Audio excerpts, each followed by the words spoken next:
گھر میں بگاڑ کے اسباب کب پیدا ہوتے ہیں؟ جو میں نے آپ کو پہلے بتلایا کہ ہم حق وصول کرنا جانتے ہیں، حق دینا نہیں جانتے.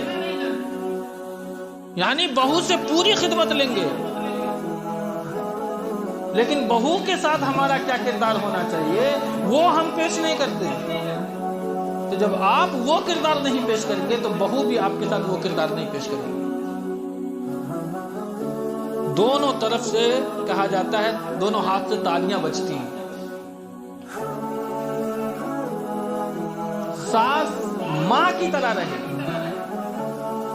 تو بہو بھی بیٹی بن جائے. فاتح مصر حضرت عمرو بن عاص رضی اللہ تعالی عنہ جب مصر کو فتح کیا اور جب آپ مصر میں داخل ہوئے، اس کے بعد آپ نے مصر کے پادریوں سے فرمایا کہ ہمارے رسول محمد رسول اللہ صلی اللہ علیہ وسلم نے ہمیں اس بات کا حکم دیا کہ جب بھی تم اس ملک کو فتح کرنا جہاں قیراط کا رواج ہے، اس ملک کے ساتھ حسن سلوک سے پیش آنا. کیوں؟ اس لیے کہ اس ملک سے تمہارا نسبی رشتہ بھی ہے اور سسرالی رشتہ بھی، یعنی کہ دامادی رشتہ بھی. یہ بات جب عمرو بن عاص نے فرمایا تو وہاں کے پادریوں نے بیک زبان ہو کر کے کہا کہ یہ فرمان کسی عام انسان کا نہیں، وہ ضرور بھی ضرور قوم کا رسول ہوگا. اس لیے کہ اس طریقے کا کردار، اس طریقے کا فرمان کسی قوم کا نبی ہی کر سکتا ہے کہ جو اتنے دور کے رشتہ داری کی پاس و لحاظ کرنے کی تاکید اپنی امت کو فرمایا. اللہ اللہ اللہ اللہ اللہ اللہ ونستعینه ونستغفره ونعوذ بالله من شرور انفسنا ومن سيئات اعمالنا، من يهده الله فلا مضل له ومن يضلل فلا هادي له، وأشهد أن لا إله إلا الله وحده لا شريك له، وأشهد أن محمدا عبده ورسوله. أما بعد فإن خير الحديث كتاب الله، وخير الهدي هدي محمد صلى الله عليه وسلم، وشر الأمور محدثاتها، وكل محدثة بدعة، وكل بدعة ضلالة، وكل ضلالة في النار. اعوذ باللہ من الشیطان الرجیم. بسم اللہ الرحمن الرحیم. یا ایہا الذین آمنوا اتقوا اللہ حق تقاته ولا تموتن الا وانتم مسلمون. یا ایہا الناس اتقوا ربکم الذی خلقکم من نفس واحدة وخلق منها زوجها وبث منهما رجالا كثيرا ونساء، واتقوا الله الذي تساءلون به والأرحام إن الله كان عليكم رقيبا. يا أيها الذين آمنوا اتقوا الله وقولوا قولا سديدا يصلح لكم أعمالكم ويغفر لكم ذنوبكم، ومن يطع الله ورسوله فقد فاز فوزا عظيما. وقال الله تعالى في موضع آخر: يا أيها الذين آمنوا إن جاءكم فاسق بنبأ فتبينوا أن تصيبوا قوما بجهالة فتصبحوا على ما فعلتم نادمين. برادران اسلام، حاضرین جمعہ، پردہ نشی خواتین، عزیز بچوں، تمام قسم کی تعریفات، بڑائی، کبریائی اللہ وحدہ لا شریک کے لیے لائق و زیبا ہے، جس نے ہمیں آپ کو اس روئے زمین پر پیدا فرمایا اور ہماری رشد و ہدایت کے لیے بے شمار انبیاء کرام علیہم السلام کو اس روئے زمین پر جاری و ساری فرمایا.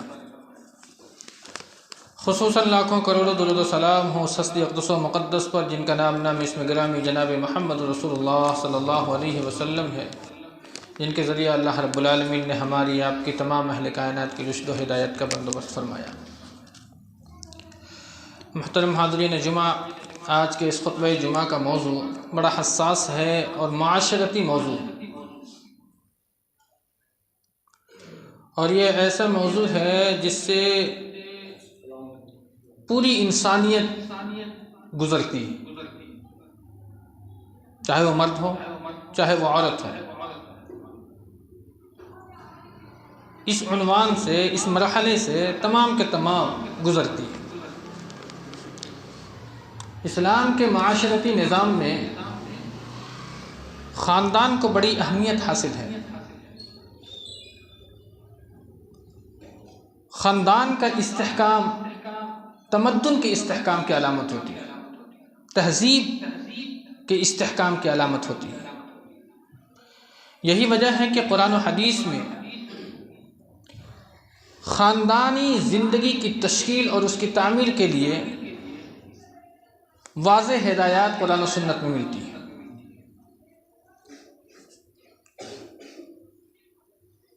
اللہ رب العالمین نے اس مناسبت سے کئی ایک صورتوں کے اندر میں مکمل بحث کی۔ اگر آپ اس میں دیکھیں سورہ نساء، سورہ نور اور کئی صورتوں کے اندر میں اللہ رب العالمین نے معاشرتی زندگی میں خاندانی نظام کا کیا کردار ہوتا ہے اس پر روشنی ڈالی ہے۔ اللہ رب العالمین نے قرابت داروں کے ساتھ کس طریقے کا انسان کا کردار ہونا چاہیے، اس کے ساتھ حسن سلوک کا کیا معیار ہونا چاہیے، اس طریقے سے یعنی رشتہ داروں کے ساتھ انسان کس طریقے سے پیش آئے، تقریباً 10 مقامات پر اللہ رب العالمین نے اس بارے میں کلام فرمایا۔ انسان کی زندگی میں 2 رشتہ ہوتا ہے خصوصاً، ایک نسبی رشتہ ہوتا ہے اور ایک سسرالی رشتہ ہوتا ہے۔ انسان کو ان دونوں رشتوں کا پاس و لحاظ رکھنا چاہیے، ان دونوں رشتوں کی حفاظت کرنی چاہیے۔ کہیں ایسا نہ ہو کہ آپ نسبی رشتے کا خیال رکھیں اور سسرالی رشتے کو فراموش کر دیں، یا پھر آپ سسرالی رشتے کو خوب اہمیت دیں اور نسبی رشتہ کی کوئی اہمیت ہی نہ ہو۔ اللہ کے رسول صلی اللہ علیہ وسلم نے ان دونوں رشتوں کے تعلق سے واضح ہدایات قرآن و سنت میں بیان فرمایا ہے۔ کئی ایک روایات ہے کہ انسان کو سسرالی رشتے سے کس طریقے سے پیش آنا چاہیے۔ مسلم شریف کی ایک روایت میں آپ کے درمیان رکھتا ہوں۔ اللہ کے رسول صلی اللہ علیہ وسلم نے صحابہ کرام سے فرمایا، ان قریب تم ایک ملک فتح کرو گے، ان قریب تم ایک ملک فتح کرو گے، اگر وہ ملک فتح ہو جائے تو وہاں کے لوگوں کے ساتھ حسن سلوک سے پیش آنا۔ اور اللہ کے نبی نے فرمایا کہ وہاں جو پیسے کا جو معیار ہوگا، یعنی وہ قیرات چلتا ہوگا وہاں، تو اس وقت مصر میں قیرات چلا کرتا تھا۔ فاتح مصر حضرت عمرو بن عاص رضی اللہ تعالی عنہ جب مصر کو فتح کیا اور جب آپ مصر میں داخل ہوئے، اس کے بعد آپ نے مصر کے پادریوں سے فرمایا کہ ہمارے رسول محمد رسول اللہ صلی اللہ علیہ وسلم نے ہمیں اس بات کا حکم دیا کہ جب بھی تم اس ملک کو فتح کرنا جہاں قیرات کا رواج ہے، اس ملک کے ساتھ حسن سلوک سے پیش آنا۔ کیوں؟ اس لیے کہ اس ملک سے تمہارا نسبی رشتہ بھی ہے اور سسرالی رشتہ بھی، یعنی کہ دامادی رشتہ بھی ہے۔ یہ بات جب عمرو بن عاص نے فرمایا تو وہاں کے پادریوں نے بیک زبان ہو کر کے کہا کہ یہ فرمان کسی عام انسان کا نہیں، وہ ضرور بالضرور قوم کا رسول ہوگا، اس لیے کہ اس طریقے کا کردار، اس طریقے کا فرمان کسی قوم کا نبی ہی کر سکتا ہے کہ جو اتنے دور کے رشتہ داری کی پاس و لحاظ کرنے کی تاکید اپنی امت کو فرمایا ہے۔ کتنا دور کا رشتہ ہے، نسبی رشتہ بھی، دامادی رشتہ بھی۔ کیسے؟ اس کی تفصیل طبرانی میں اللہ کے رسول نے فرمائی۔ طبرانی میں وہ روایت اس طریقے سے ہے کہ پہلے آپ یوں سمجھیے کہ حضرت ہاجرہ، حضرت اسماعیل علیہ السلام کی والدہ محترمہ، یہ مصر کی رہنے والی تھی، مصر کی رہنے والی تھی، اور وہیں سے محمد رسول اللہ صلی اللہ علیہ وسلم کی ایک لونڈی یا بیوی کہہ لیں، ماریہ قبطیہ رضی اللہ تعالی عنہا، جن سے آپ کا ایک بیٹا بھی جسے ابراہیم کہا جاتا ہے، جن کا نام ابراہیم تھا، یہ کہاں سے تھے؟ مصر سے۔ اب ظاہر سی بات ہے کہ اللہ کے رسول صلی اللہ علیہ وسلم کا 2 رشتہ ہو گیا، ایک تو وہ نسل اسماعیلی جو آ رہی ہے، اسماعیل علیہ السلام کی نسل، اور دوسرا اللہ کے رسول صلی اللہ علیہ وسلم کا سسرال کہاں؟ مصر کے اندر میں، ماریہ قبطیہ رضی اللہ تعالیٰ عنہ۔ اسی طریقے سے کئی ایک واقعات اس تعلق سے آپ کو ملیں گے کہ اللہ کے نبی صلی اللہ علیہ وسلم نے اپنی زندگی کے اندر میں سسرال کا خاصا پاس و لحاظ رکھا ہے۔ دعوتی مشن میں جو قربانیاں مالی یا بدنی آپ صلی اللہ علیہ وسلم کے رشتہ داروں نے ادا کیا ہے، کسی اور نے نہیں کیا۔ جو قربانیاں آپ کے رشتہ داروں نے پیش کی ہے، چاہے وہ جسمانی قربانی ہو یا مالی قربانی ہو، کسی اور نے پیش نہیں کیا۔ آپ سب سے پہلے حضرت خدیجہ رضی اللہ تعالی عنہا، امت کی ماں، آپ صلی اللہ علیہ وسلم کی پہلی بیوی، دعوتی اس مشن کے اندر میں ایک معمولی سیرت کا پڑھنے والا طالب علم بھی جانتا ہے کہ حضرت خدیجہ کا کتنا بڑا کردار رہا ہے محمد رسول اللہ صلی اللہ علیہ وسلم کی دعوت کو آگے بڑھانے میں۔ جہاں بھی آپ کو مال کی ضرورت پڑی، وہاں آپ کے لیے مال صرف کیا ہوا۔ اور ایسے نہیں، امت کی خواتین اس واقعہ سے سبق لیں کہ حضرت خدیجہ نے صرف مالی قربانی نہیں پیش کی ہے دین کے لیے، بلکہ بدنی قربانی بھی پیش کی ہے۔ شیب ابی طالب میں 3 سال تک محصور رہی ہیں، 3 سال شیب ابی طالب میں، جہاں مکہ والوں نے آپ سے ہر طریقے کا رشتہ ختم کر دیا تھا۔ بنیاد کیا تھی؟ حضرت خدیجہ کو کیا ضرورت تھی اتنی بڑی قربانیاں دینے کی؟ اللہ نے کیا نہیں دیا تھا آپ کو؟ مکہ کی معزز خواتین تھیں آپ، مکہ کے نامور خاندان میں پیدا ہوئی، اللہ نے بے شمار مال و دولت سے نوازا تھا، بہترین زندگیاں تھی آپ کو گزارنے کے لیے، لیکن اسلام کے لیے یعنی محمد رسول اللہ صلی اللہ علیہ وسلم کے لیے مال کے ساتھ بھی اور جسم کے ساتھ بھی کھڑی رہی۔ شیب ابی طالب میں ہی حضرت خدیجہ رضی اللہ تعالی عنہ بیمار ہوئی ہیں اور اس کے فوراً بعد آپ کا انتقال ہو گیا۔ اسی طریقہ سے اگر آپ نے ہجرت کے اس مشن میں، جب اللہ کے نبی نے مکہ سے ہجرت کی مدینہ کے لیے، تو ہجرت کے اس سفر میں آپ کے سسر آپ کے ساتھ تھے، حضرت ابوبکر صدیق رضی اللہ تعالی عنہ۔ اس ہجرت کے سفر میں تلوار کے سایوں تلے آپ نے سفر کیا ہے، کوئی بھی یار و مددگار نہیں تھا، اللہ اور ابوبکر صدیق رضی اللہ تعالی عنہ۔ اللہ کا ساتھ، اللہ کی نصرت، اللہ کی حمایت آپ کے ساتھ تھی، اور یار غار حضرت ابوبکر صدیق رضی اللہ تعالی عنہ مال کے ساتھ بھی موجود تھے اور جسم کے ساتھ بھی موجود تھے۔ غار ثور میں اللہ کے نبی 3 دن اپنا وقت گزارا ہے۔ تاریخ میں آتا ہے کہ وہاں غار ثور کے اندر میں اللہ کے نبی کو بچانے کے لیے حضرت ابوبکر صدیق رضی اللہ تعالیٰ عنہ کو جو جانور کاٹا تھا زہریلا، یہ ایک الگ موضوع بحث ہے یہ روایت کیسی ہے، لیکن وہ جو زہریلا جانور جو کاٹا آپ اس تکلیف کو برداشت کرتے رہے، لیکن نبی کو تکلیف دینا گوارا نہیں کیا۔ کتنی محبت تھی ابوبکر صدیق کو۔ اللہ کے نبی کو جب اس بات کا علم ہوا تو آپ نے اپنا لعاب دہن لگایا، اس کے بعد آپ صلی اللہ علیہ وسلم کے اس لعاب دہن کی برکت سے وہ زہر کا اثر زائل ہو گیا۔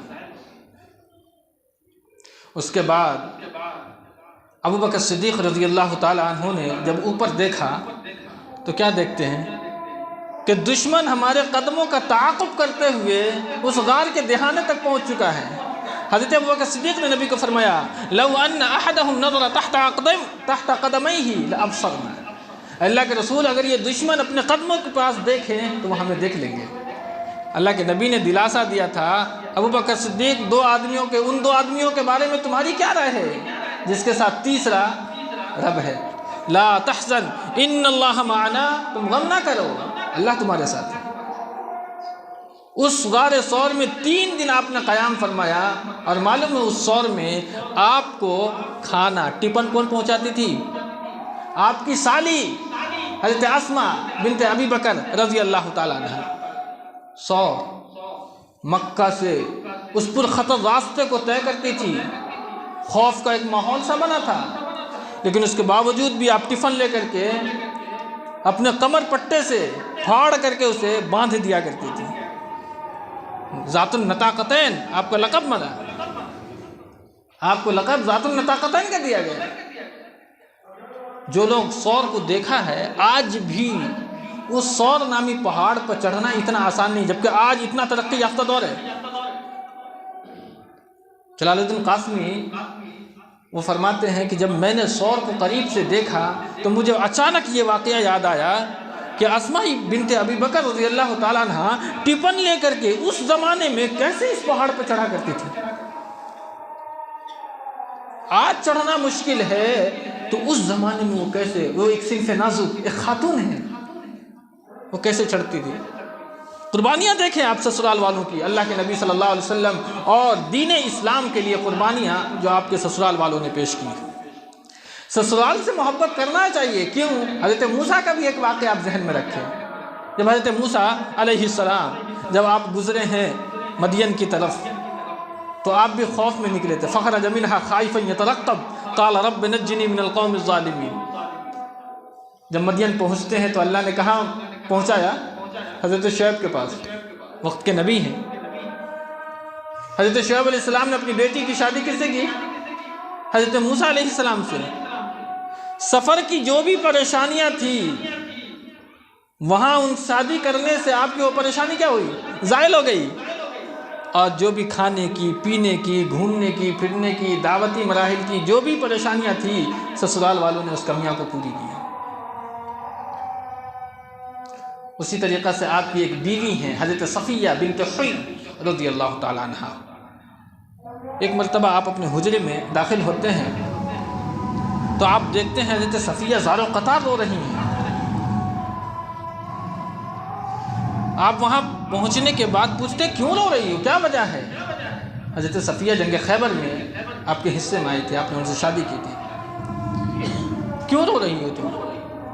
کہا کہ آپ کی ایک بیوی ہیں حضرت زینب رضی اللہ تعالیٰ عنہ، وہ ہمیں طعنہ دیتی ہیں کہ نبی سے ہمارا رشتہ نسبی ہے، اس لیے فضیلت میں ہم تم سے برتر ہیں۔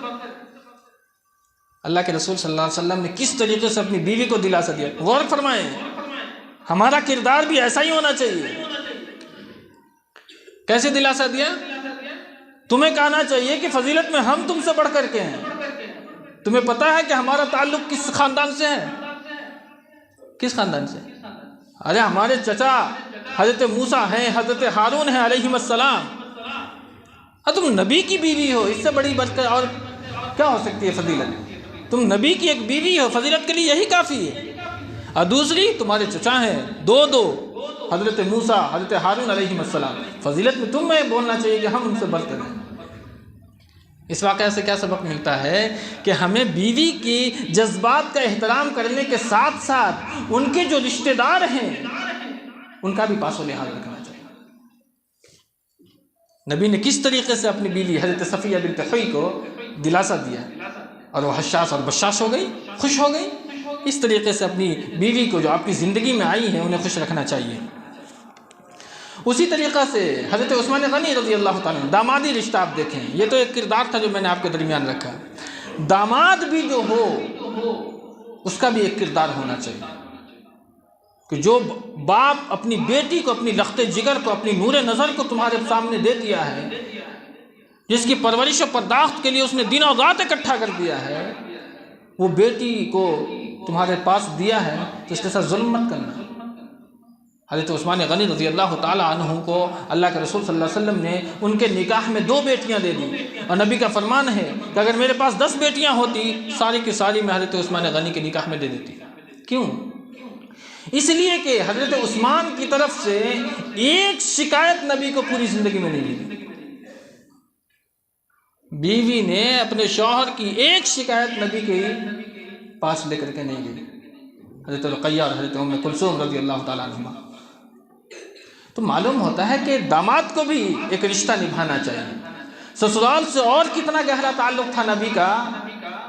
حضرت زینب رضی اللہ تعالیٰ عنہ آپ کی لخت جگر ہیں، سب سے بڑی بیٹی، آپ نے اس کی شادی کس سے کی؟ عمر بن عاص سے، یہ ابو العاص بن ربیع سے، آپ کے سالی کے بیٹے ہیں۔ تو معلوم ہوتا ہے کہ اگر خاندان یعنی رشتہ دار میں سسرال میں اگر کوئی مناسب رشتہ ہے تو ہمیں وہاں رشتہ کرنا چاہیے۔ اس سے کیا ہوتا ہے کہ دونوں رشتوں کے درمیان ایک استوار پیدا ہوتا ہے، دونوں رشتوں کے درمیان ایک استحکام، ایک مضبوطی، ایک قوت پیدا ہوتی ہے۔ یہ اس وقت ہوگا جب ہم رشتے کا پاس لحاظ رکھیں، ہمارے درمیان رشتے کا پاس لحاظ موجود نہیں ہے۔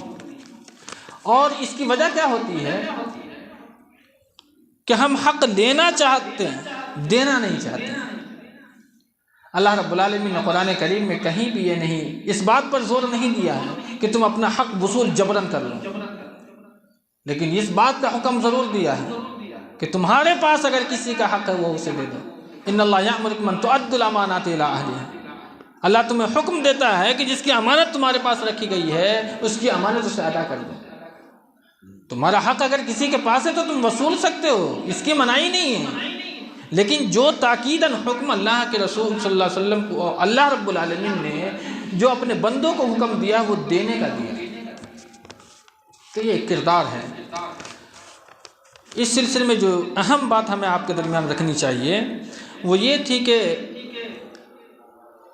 نبی صلی اللہ علیہ وسلم نے جس طریقے سے اپنے رشتے کا پاس رکھا ہے اسی طریقے سے ہمیں بھی اپنے رشتے کا پاس رکھنا چاہیے۔ اب یہ ایک سوال پیدا ہوتا ہے کہ بہو کو کیسا ہونا چاہیے، بہو کو کیسا ہونا چاہیے؟ تو اس کو 3 خانوں میں آپ تقسیم کریں: اطاعت، خدمت، احسان۔ یہ بہت ہی اہم چیز ہے۔ بہو سسرال میں اپنے وقت کو کیسے گزارے گی اس کو 3 خانوں میں تقسیم کیجیے: اطاعت، خدمت، احسان۔ اطاعت وہ صرف اپنے شوہر کی کرے گی، اطاعت وہ صرف اپنے شوہر کی کرے گی، لیکن ان کاموں میں جن کاموں میں اللہ اور اس کے رسول کی نافرمانی نہ ہوتی ہے۔ لیکن شوہر اگر کوئی نافرمانی کا حکم دیتا ہے رب کی اور رب کے رسول کی تو پھر اس کام میں وہ اپنے شوہر کی اطاعت نہیں کرے گی۔ دوسرا احسان۔ احسان کا کیا مطلب ہوتا ہے؟ یہ خدمت کا دوسرا درجہ ہے خدمت کا۔ خدمت کا مطلب یہ ہوتا ہے کہ جسمانی فائدہ پہنچانا، جسمانی فائدہ پہنچانا، کھانا بنا کر کے سسرال والے کو دے دینا، پانی دے دینا، لیکن یہ ذمہ داری شرعی ذمہ داری نہیں ہے۔ یہ بات ہمیشہ یاد رکھیں۔ شرعی ذمہ داری کیا ہے عورت کو؟ بچوں کی ذمہ داری، بچوں کی پرورش کیسے کرنی ہے یہ اس خاتون کی ذمہ داری ہے۔ اللہ رب العالمین نے قرآن کریم میں فرمایا وَوَصَّيْنَا الْإِنسَانَ بِوَالِدَيْهِ حُسْنًا حَمَلَتْهُ أُمُّهُ وَهْنًا عَلَى وَهْنٍ وَفِصَالُهُ فِي عَامَيْنِ أَنِ اشْكُرْ لِي وَلِوَالِدَيْكَ۔ یہ بہت ہی اہم بات ہے اور اسے گانٹھ باندھ لیں۔ خدمت وہ صرف جو شرعاً پابند ہے وہ اپنے بچوں کی پرورش اور پرداخت کے لیے۔ کیوں؟ اس لیے کہ اللہ فرماتا ہے کہ عورت پیدائشی طور پر کمزور ہوتی ہے، وہنن علی وہن۔ آپ کو پتہ ہے قرآن کریم میں اللہ نے 2 بار وہن کا استعمال کیوں کیا ہے؟ اس لیے کہ اس کی جو ساخت ہے وہ پہلے سے ہی کمزور ہے۔ علی وہن، پھر اولاد کی پیدائش ہو جاتی ہے تو وہ کمزور در کمزور ہو جاتی ہے۔ اس کے بعد زچگی کا وہ وقت ہوتا ہے، 9 مہینہ تک تھک تھک کر کے وہ اپنے اوقات کو گزارتی ہے۔ پھر پیدائش کا جب وہ وقت ہوتا ہے، جب وہ بچے کو جنم دیتی ہے، اس کی تکلیف ہوتی ہے۔ اس کے بعد 2 سال تک دودھ پلاتی ہے، اس کے بعد 6 سال کی عمر تک بچوں کی تربیت کا خاصا خیال رکھتی ہے۔ راتوں کا سونا، اٹھنا، بیٹھنا، کھانا، پینا، ہر چیز ترک کر دیتی ہے، وہ صرف وہ اپنے بچوں کے لیے۔ کتنی ہے، کتنی کمزوریوں کا وہ خاتون سامنا کرتی ہے۔ اور ان درمیانی مدت میں حضرت جو شوہر نامدار ہیں وہ اللہم جنبنا الشیطان وجنب الشیطان ما رزقتنا پڑھتے ہی رہتے ہیں۔ ایک سے فارغ نہیں ہوتی کہ دوسری پھر آ جاتی ہے، دوسری اولاد پھر آ جاتی ہے، پھر اس کی تربیت سے نکلتی ہے کہ تیسری پھر آ جاتی ہے، تو وہ اس ذمہ داری سے تو نکل ہی نہیں پاتی، تو پھر وہ آپ کی خدمت کہاں سے کرے؟ یہ دوسرا فریضہ ہے۔ تیسرا فریضہ احسان، یہ احسان کا جذبہ ہونا چاہیے۔ شوہر کے باپ ہیں یعنی کہ سسر ہیں، وہ کہیں باہر سے آئے، آپ نے پانی پیش کر دیا، لیجئے ابا پانی پی لیجئے۔ کہیں سے تھک ہار کر کے آ گئے ہیں، ان سے پوچھیں گے چائے کی ضرورت ہے، کھانے کی ضرورت ہے، احسان کے جذبے کے ساتھ۔ کس کے جذبے کے ساتھ؟ احسان کے جذبے کے ساتھ۔ سسر ہیں، بیمار پڑ گئے، ان کی خدمت کر دی۔ اسی طریقہ سے ساس کی بھی جو خدمت ہے وہ احسان کے جذبے کے ساتھ کرے گی۔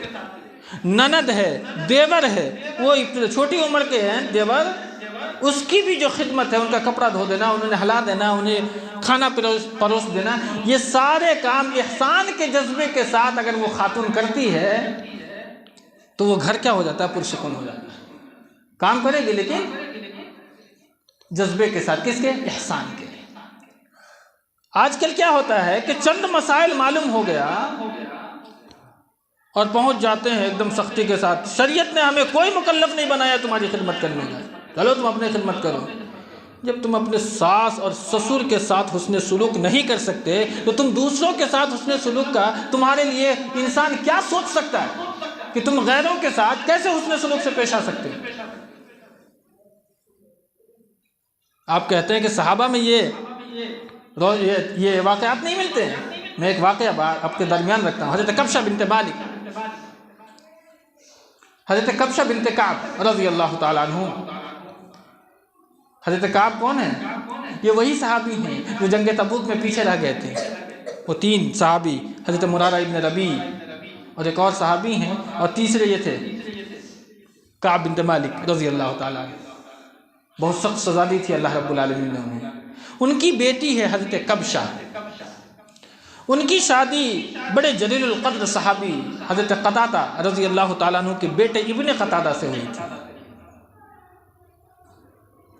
حضرت قتادہ کہیں سے آئے، جیسے ہی گھر میں داخل ہوتے ہیں، حضرت کبشہ کیا کرتی ہیں؟ فوراً گلاس میں پانی لیتی ہیں، یہ لوٹے میں پانی لیتی ہیں اور آپ کے سامنے پیش کر دیتی ہیں۔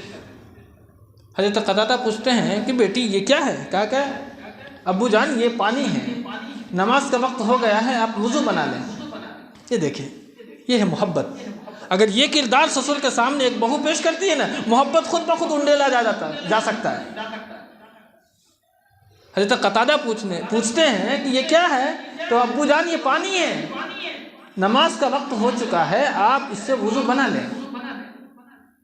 حضرت قتادہ کے لیے وضو کے پانی رکھ دیا گیا۔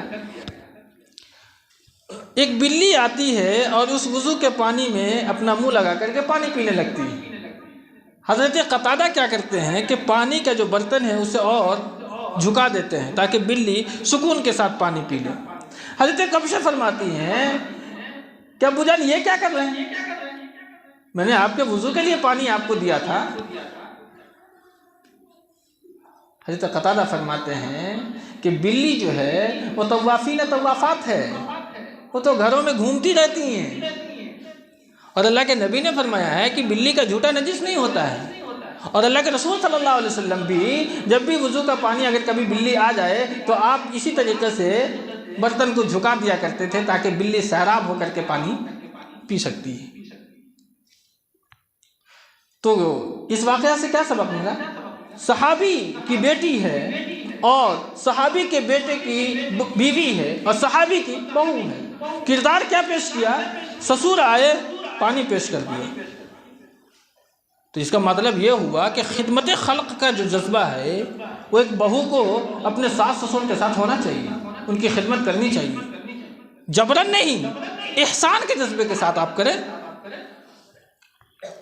اگر ایسا نہ کرتے ہیں تو پھر وہ گھر ایک جہنم کا بن جاتا ہے۔ تو بہو کا یہ کردار، یعنی یہ تینوں خوبیاں اگر کسی ایک خاتون میں پائی جاتی ہے، اطاعت کا، خدمت کا اور احسان کا، وہ مکمل خاتون کہلاتی ہے، وہ خاتون مکمل کہلائی جاتی ہے۔ اگر وہ خاتون آپ کے گھر میں پہنچ گئی تو پھر آپ کے گھر کے اندر میں بگاڑ نہیں ہوگی، گھر میں بگاڑ کے اسباب کب پیدا ہوتے ہیں؟ جو میں نے آپ کو پہلے بتلایا کہ ہم حق وصول کرنا جانتے ہیں، حق دینا نہیں جانتے. یعنی بہو سے پوری خدمت لیں گے، لیکن بہو کے ساتھ ہمارا کیا کردار ہونا چاہیے وہ ہم پیش نہیں کرتے ہیں. تو جب آپ وہ کردار نہیں پیش کریں گے تو بہو بھی آپ کے ساتھ وہ کردار نہیں پیش کرے گی. دونوں طرف سے کہا جاتا ہے دونوں ہاتھ سے تالیاں بجتی ہیں. ساس ماں کی طرح رہے تو بہو بھی بیٹی بن جاتی ہے. ہمارے معاشرے کے اندر میں ایک منافقانہ روش ہے، منافقانہ روش، اور یہ تقریباً معاشرے کے 95 گھرانے کے اندر میں یہ بات پائی جاتی ہے. اور فساد جو معاشرے کا بگاڑ ہوتا ہے وہ اسی وجہ سے ہوتا ہے. کیا ہوتا ہے؟ بیٹی اور بہو میں ہم فرق کرتے ہیں. بیٹی اور بہو میں ہم فرق کرتے ہیں. کیوں؟ اگر میری بیٹی سسرال میں خوش ہے تو ہم تعریف کرتے ہیں، الحمدللہ ہم نے اپنی بیٹی کی شادی ایک ایسی جگہ کر دی ہے جہاں بیٹی ہماری بہت خوش ہے، کسی قسم کی کوئی تکلیف نہیں ہے. اور جب بھی اسے کوئی تکلیف ہوتی ہے تو جو داماد ہیں وہ ان کی خوب اچھی طرح کے دیکھ ریکھ کرتے ہیں، تو تعریف ہوتی ہے کہ داماد بھی الحمدللہ بہت اچھا ملا ہے، ہماری بیٹی کے دکھ میں، تکلیف میں، خوشی میں، ہر چیز میں شامل رہتا ہے. یہ بیٹی کے تعلق سے انسان کے ذہن میں یہ خوشی ہوتی ہے. لیکن بہو جب گھر میں ہوتی ہے تو بہو کو جو آپ کا بیٹا خوشی دے رہا ہے اس سے آپ کو حسد پیدا ہو جاتی ہے. اور پھر بیٹی اگر بہو کسی تکلیف میں مبتلا ہے، اگر شوہر نے اس کی تکلیف کو دور کرنے کی کوشش کی، بدل گیا، اسی میں پڑا رہتا ہے، اس کو کوئی دوسرا کام ہی نہیں ہے. یہ ہے دیکھیں منافقانہ روش. جو چیز آپ اپنی بیٹی کے لیے حاصل کرنا چاہتے ہیں وہی شے آپ اپنی بہو کے لیے کیوں نہیں حاصل کرنا چاہتے ہیں؟ اسی طریقہ سے بیٹی کی خواہش ہوتی ہے کہ ہر 2 دن میں ہمارے گھر آئے، ہر 3 دن میں گھر آئے. اب وہ جب گھر آئے گی تو اس کے ساتھ خوب اچھی طریقے سے دیکھ ریکھ کرنا، پہلے سے آرڈر ہو جاتا ہے ان کے کھانے پینے کا پورا نظم ہو، پورا آرام فراہم کرو، کوئی بھی تکلیف نہیں ہونی چاہیے اسے. لیکن اگر بہو نے 4 مہینے کے بعد اگر ڈیمانڈ کر دیا کہ میں اپنے گھر جانا چاہتی ہوں، تم ہمیشہ گھر ہی جانے کی بات کرتی ہو. تم بیٹی کے لیے یہ کیسے سوچ سکتے ہو کہ وہ 2-3 دن میں تمہارے پاس ہے؟ وہ بھی تو کسی کی بیٹی ہے. تو آپ یہی چیز اس کے ساتھ کیوں نہیں کرنا چاہتے؟ یہ ہے ایک منافقانہ روش. ایک اور بھی شے بتاتا ہوں. اگر بیٹی بیمار ہو جائے، انسان اس کی تکلیف کو دور کرنے کے لیے نہ جانے کتنے جتن کر دیتا ہے، حالانکہ وہ شادی شدہ بھی ہے. بیٹی کنواری ہے تو باپ کا حق ہے، بھائی کا حق ہے. لیکن اگر وہ شادی شدہ ہے تو اس کے سسرال والوں کا حق ہے. لیکن آپ باپ ہیں، ظاہر سی بات ہے، محبت ہے تو ہم کردار ادا کرتے ہیں. لیکن اگر بہو بیمار ہو جائے، بیٹھی بیٹھی گھر میں بستروں پر پڑی رہتی ہے، جھوٹ پھوس کا بہانہ کرتی ہے کہ تو بیمار ہو گئی، اب بتائیں کیسے ہوگا؟ بیٹی کے لیے پسند کرتے ہیں وہی اپنی بہو کے لیے پسند کرتے ہیں. ایک اور مثال میں آپ کو دیتا ہوں.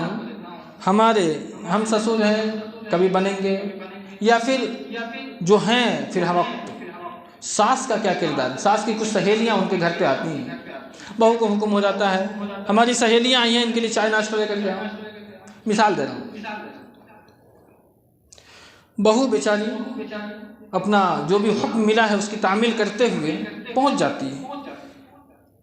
غالب ہو اتفاقاً کسی چیز میں اس کا پاؤں لگ گیا، وہ ٹرے چائے کا گر گیا نیچے. اب جو اس کو سنانا شروع ہوتی ہے، تیرے پاس وہ عقل نہیں ہے، دماغ نہیں ہے، تیرے خاندان والوں نے، تیرے یہاں رشتہ داروں نے، تیرے باپ نے، تیری ماں نے تمہیں کچھ بھی تعلیم و تربیت نہیں، تمہیں کچھ نہیں سکھایا. یہ ایک کردار ہے. اگر چند لوگوں کے سامنے اگر آپ کی توہین کی جائے تو آپ کے دل پر کیا اثر پڑے گا؟ اور اسی ساس کا دوسرا کردار دیکھیں. بہو آئی، چائے کا ٹرے لے کر کے گر گئی، دوڑتے ہوئے آئے گی، بیٹی کچھ ہوا تو نہیں؟ چائے گر گئی، کوئی بات نہیں ہے، تمہیں تو کچھ نہیں ہوا، کوئی بات نہیں ہے، تمہارے کام میں ہم مدد کر دیتے ہیں، ہماری سہیلیاں ہیں انتظار کریں گی. یہ ایک کردار ہے. اس سے کیا ہوتا ہے؟ بہو کے حوصلے میں اضافہ ہوتا ہے. محبت جو ہے دوگنی ہو جاتی ہے۔ یہ ایک کردار ہے، اگر آپ یہ کردار ادا کرتے ہیں تو وہ بہو آپ کی بیٹی بن کر کے پوری زندگی گزاری۔ میں اجمالاً آپ کے درمیان ساری باتیں رکھ رہا ہوں جو معاشرے کے اندر میں ہمیشہ درپیش ہوتا ہے۔ اسی طریقہ سے شوہر نامدار ہیں، ساس یعنی ماں اور بیوی کی لڑائی میں یہ بیچارے چکی کے دو پارٹوں میں پستے رہتے ہیں۔ یہ بیچارہ کرے تو کیا کرے، یہاں جائے تو تکلیف، یہاں جائے تو تکلیف۔ اس لیے کہ اگر ماں باپ کی نافرمانی کر رہا ہے تو اسے پتہ ہے، اگر شریعت نے ماں باپ نے سکھایا ہے تو پتہ ہے کہ ماں باپ کی نافرمانی کریں گے جہنم مل جائے گی۔ اور ادھر بیوی اگر ناراض ہو گئی تو پھر وہ وقت گزارنا بڑا مشکل ہو جائے گا۔ اب یہ چکی کے دو پارٹوں میں وہ بیچارہ پستا چلا جاتا ہے۔ وہاں پر ایک پڑھا لکھا انسان اگر ہو تو اسے کردار ادا کیا کرنا چاہیے؟ ماں بیٹھی ہے، بیوی بیٹھی ہے، آج کھانا کیا بننا چاہیے؟ اگر بیوی پوچھتی ہے کیا کھانا بنے گا، بیٹا کہے گا امی سے پوچھ لو کیا بنے گا۔ امی نے کہا یہ بنے گا، بیوی نے کہا نہیں یہ نہیں یہ بنے گا۔ اس وقت وہ لڑکا کہے گا بیوی سے کہ نہیں، ماں نے جو کہا ہے وہی کھانا بنے گا، ماں نے جو کہا ہے وہی کھانا بنے گا، وہی بناؤ۔ اور جب بیوی گھر میں گئی تم بھی پیچھے پیچھے چلے جاؤ، ان کو سمجھاؤ ماں کا ایک مقام ہے، ان کا ایک احترام ہے، ان کی جذبات کی قدر کرنی چاہیے۔ انہوں نے بڑی تکلیف اور بڑی محنت اور بڑی مشقت سے ہمیں پالا ہے، ان کی کچھ امیدیں ہم سے وابستہ ہیں۔ اگر ہم ان کی اس خواہشات کو اس عمر کے اندر میں اگر ناکار دیتے ہیں ان کے جذبات کو ٹھیس پہنچے گا، اور وہ جذبات کیا ہو جائیں گے، مجروح ہو جائیں گے، اور اسی کے بعد سے گھر کے اندر میں کیا ہو جائے گی، دو پارٹ بن جائیں گے۔ بیوی سمجھدار ہونی چاہیے تو وہ سمجھ جائے گی، بس صحیح ہے۔ آپ یہ کردار ایک ہفتہ 2 ہفتہ اپنا کر کے دیکھیں، اس کے بعد اگر ماں پوچھتی ہے بیوی کیا سبزی بنائیں گے، ماں خود کہے گی کہ بہو سے پوچھ لو کیا بنے گا، وہی بتائیں گے کیا بنے گا۔ آپ یہ کردار پیش کر کے تو دیکھو، اس لیے کہ ماں کبھی بھی اپنے بچوں کا برا نہیں چاہتی۔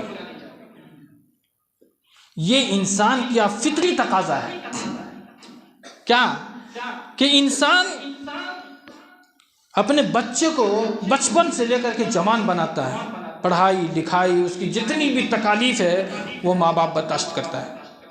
وہ بچے سے یہی حاصل کرنا چاہتا ہے کہ ہماری اس عمر کے اندر میں بچے ہماری معاونت کریں، ہمارے ساتھ بیٹھے، ہمارے ساتھ دکھ سکھ کے اندر میں ساتھی بنے، اپنی تکلیف ہمیں سنائے، ہماری تکلیف خود سنے۔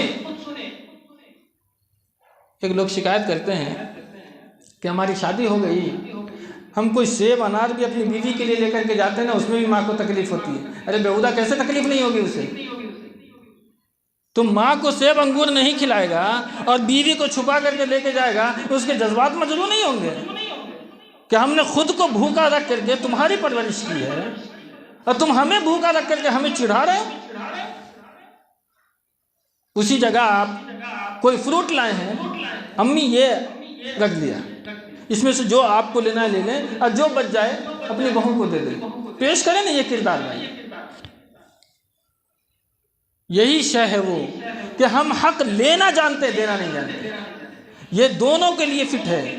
بہو کو چاہیے کہ اگر ماں سے وہ شے حاصل کرنا چاہتی ہے ساس سے، کہ وہ ساس ہمارے پاس ماں کی طرح رہے، جس طریقے سے بیٹی کی اس کی کوئی تکلیف ہوتی ہے ہماری تکلیف میں بھی اسی طریقے سے تڑپ اٹھے، تو اسے بھی بیٹی کا وہ کردار ادا کرنا چاہیے۔ اور اس میں ایک نمایاں کردار وہ تیسرے آدمی ادا کرتے ہیں۔ وہ تیسرا آدمی جو ہوتا ہے، ایک سن لیا اب جا کر کے وہاں 4 لگائے گا۔ اس کے لیے ہم نے قرآن کریم کی وہ آیت کریمہ پیش کی تھی، یا ایھا الذین آمنوا ان جاءکم فاسق بنبأ فتبینوا ان تصیبوا قوما بجہالہ۔ کوئی بھی فاسق آدمی تمہارے پاس اگر کوئی خبر لے کر کے آئے، چونکہ یہ جو کردار ہے پھس پھسی کرنے والا، یہ وہ فاسق ہی آدمی کر سکتا ہے، کوئی مومن نہیں کر سکتا۔ وہ آتا ہے ماں اور بیٹے کے درمیان منافرت پیدا کرنے کے لیے، بہو اور ساس کے درمیان منافرت پیدا کرانے کے لیے، یہ وہ شخص ہوتا ہے۔ اگر وہ شخص اگر آپ کے پاس کوئی خبر لائے، آپ اس کی تحقیق کریں، اس کی تبیین کریں، اس کے بعد اس پر عمل کریں۔ وہ بیان کیا، آپ اپنی بہو سے پوچھیں، یا اپنے بیٹے سے پوچھیں کہ ہاں بیٹا اس سے خبریں موصول ہوئی ہے، کیا تم نے ایسا کیا ہے؟ پیار سے خود بخود دودھ کا دودھ پانی کا پانی ہو جائے گا۔ لیکن ہمارا کیا کردار ہوتا ہے؟ کسی دوسرے نے کہا ہم فوراً ایکشن لیتے ہیں، اور پھر ایکشن کا ری ایکشن ہو جاتا ہے، وہ خراب ہو جاتا ہے ماحول، گھر کا سکون سب برباد ہو جاتا ہے۔ یہ کردار نہیں ادا کرنا چاہیے۔ یہ چند وہ شے ہے جو معاشرت کے اندر میں پھیلی ہوئی ہے۔ ہمیں چاہیے کہ اگر اپنے گھر میں سکون ہو تو یہ کردار ادا کریں جو میں نے آپ کے درمیان اجمالاً بیان فرمایا۔ ایک اہم بات ہے، وہ بھی میں آپ کے درمیان آج ہی کے اس خطبہ میں رکھ دیتا ہوں۔ کیا باپ کہے تو بیٹا بیوی کو طلاق دے دے؟ نہیں دے گا، نہیں دے گا باپ کے کہنے پر بیٹا بیوی کو طلاق۔ واقعات پیش کیے جاتے ہیں، حضرت عمر نے اپنے بیٹے سے کہا طلاق دے دو، آپ نے طلاق دے دی۔ ارے آپ علت بیان کریں نا، کیوں طلاق دی؟ علت بیان کریں حدیث کی۔ علت کیا تھی؟ آپ حدیث پڑھیں، حدیث کے اندر میں علت کیا ہے ہم سب لوگ جانتے ہیں۔ عبداللہ ابن عمر رضی اللہ تعالی عنہما بڑے متشرع، یہ تخلص ہے ان کا، متشرع یعنی نبی کی چھوٹی سی چھوٹی سنت کو فالو کرتے تھے، وہ اس پر عمل کرتے تھے۔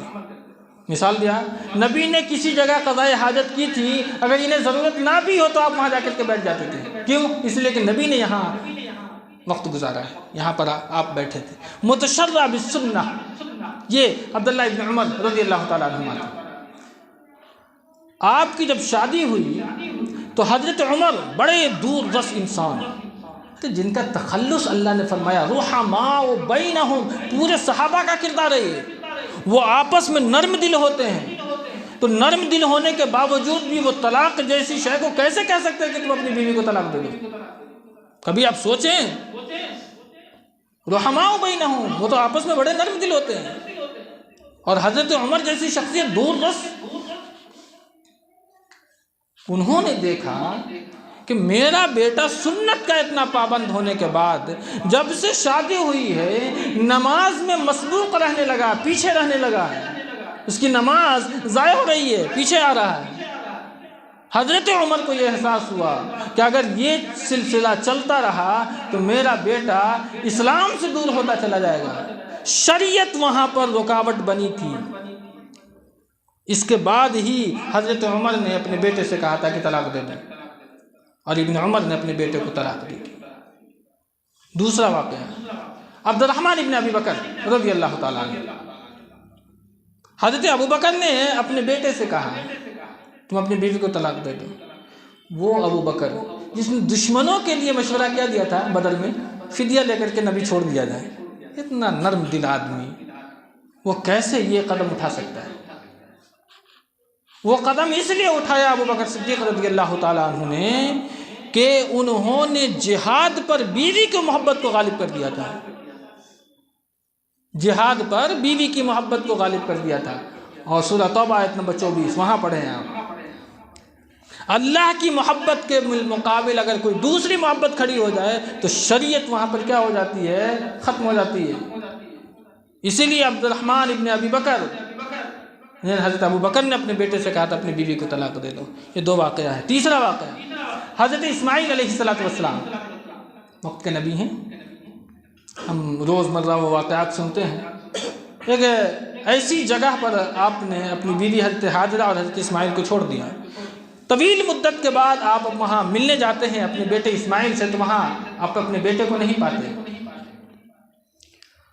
تو بیٹے کی بیوی سے پوچھتے ہیں کہ کیا حالات ہیں، کیسی زندگی گزر رہی ہے؟